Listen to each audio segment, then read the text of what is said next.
Hey, how's it going? It's Rick Williamson. I got asked a question the other day and I want to tell you about it because I think it's really, really relevant to most business owners. So the guy said this to me: how am I going to compete with my competition? They're not charging enough. So do I need to charge what they're charging? Do I need to charge a little bit more, a little bit less? How am I going to compete with them and still earn the money that I need to earn?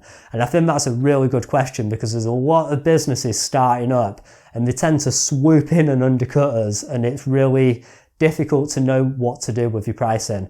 So let me ask you a question. How have you set your prices for your product? Are they calculated prices, calculated on what you need to earn? Have you looked at the competition? Do you set a price that you think you can kind of get away with, that you think your audience will pay? How have you actually set your prices? Now, it's a logical assumption to think that if you're charging similar prices or perhaps less than your competition, that your product or service is going to be easier to sell than if you're way more than the competition. And I've spent the last 12 or so years kind of getting really obsessive about this. So something happened the other day that illustrates my point perfectly. I want to tell you a little story. So I took my girlfriend Rach out for a meal the other day, and we'd seen a restaurant that was due to open. It looked really nice atmosphere and really nice menu. Everything looked really good about it. So we went up to this restaurant a few weeks later when we went out, and in the window was a sign and it said 2-course meal, $8.95. Now, what would be your reaction to that? Our reaction was, ooh, I'm not sure I like the sound of that. It kind of just sounded too cheap. We just assumed that it wasn't going to be that good.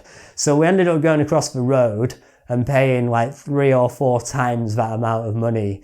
And it was kind of silly really, because the meal that we had across the road was probably no better than the meal that we turned down for less money.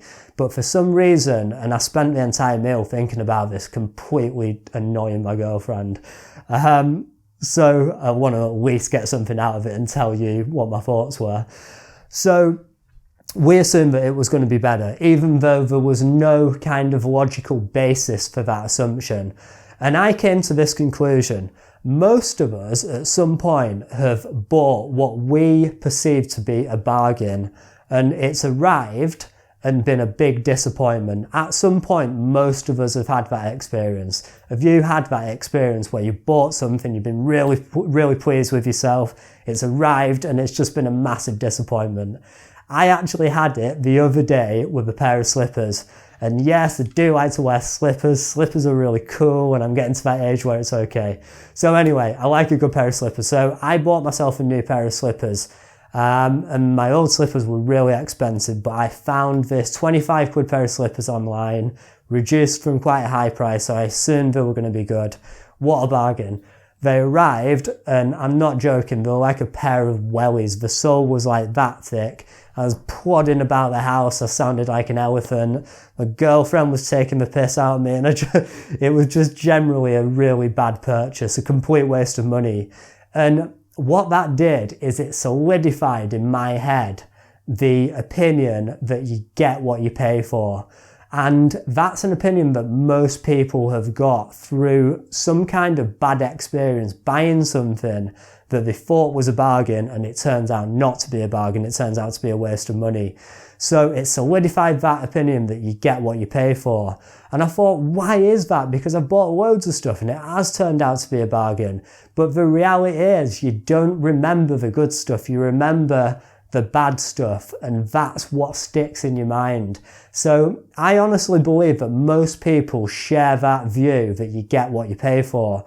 So when I saw $8.95 in the window of that restaurant, I immediately, unconsciously formed the opinion that it probably wasn't going to be that good. And I think most people subconsciously do that. So what are your prices saying about you? If you're a similar price to your competition, people are naturally going to make the assumption that your product or service is similar to that of the competition. If you're cheaper, people might assume that it's not quite as good. Whereas if you're way, way more than your competition, generally people will assume that your product is way, way better than the competition's. So what does your price say about you? Now, the other thing is, there's always going to be a market for cheap products. But in my experience, and I've got several businesses, all of which only sell premium price products now. They used to sell cheap products, they don't anymore. Because in my experience, the customers that buy cheap products are out for a bargain and they want blood out of the stone. I don't know if you've had this experience yourself, but I found that they're very, very difficult to keep pleased.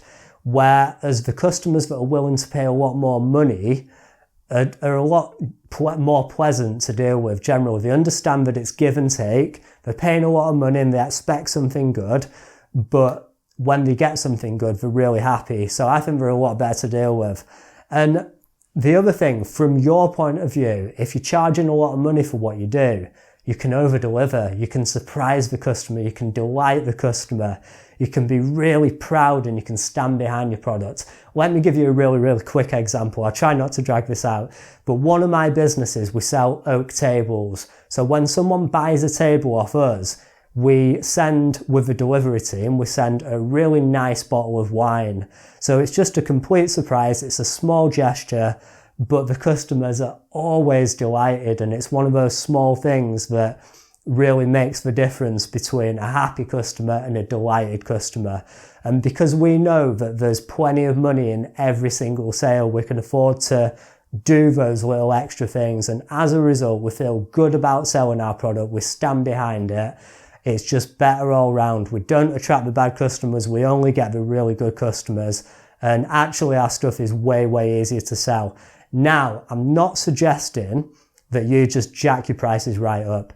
There is a right way to do this and there's a wrong way to do it. If you get it right, then selling expensive stuff is way easier than selling cheap stuff, and way, way better. But if you're interested in this, I've got two things for you. The first thing coming up very soon is a live webinar. So I'm going to explain exactly how you do this, the process to increase your prices without losing sales. That's the main thing.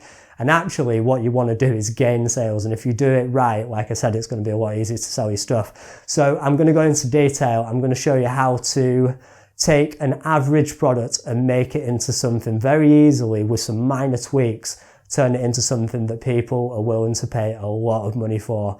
And it doesn't matter what industry you're in. One of my businesses is a cleaning business. Like I said, the other one is a table business. It doesn't matter what industry you're in. I'm going to show you how to make people want to pay you a ton of money for what you've got. And I'll show you how to price your stuff, the right way and the wrong way to price your stuff. So we're going to be going into tons of detail. There's a button somewhere on this page you can get registered right away. Now, if you're really impatient like me, you want something you can do right now. So when you register for the webinar, I've shot a 3-part video series and you're going to get access to that immediately. And that's going to give you things that you can do, really simple changes that you can make right now, today, to start charging more money for what you do. And like I said, the feeling when you do that, it's a life changer. It really is. So I hope you've got something from this short video. But like I said, there's a button somewhere on this page. Get registered for the webinar. I'll walk you through exactly what to do, and you will never have to sell at cheap prices again. You'll be way above all your competition and they will not know how you've done it. So I hope this has been helpful. I hope it's given you something to think about. Have a really cool day, whatever you're doing, and I will see you very soon.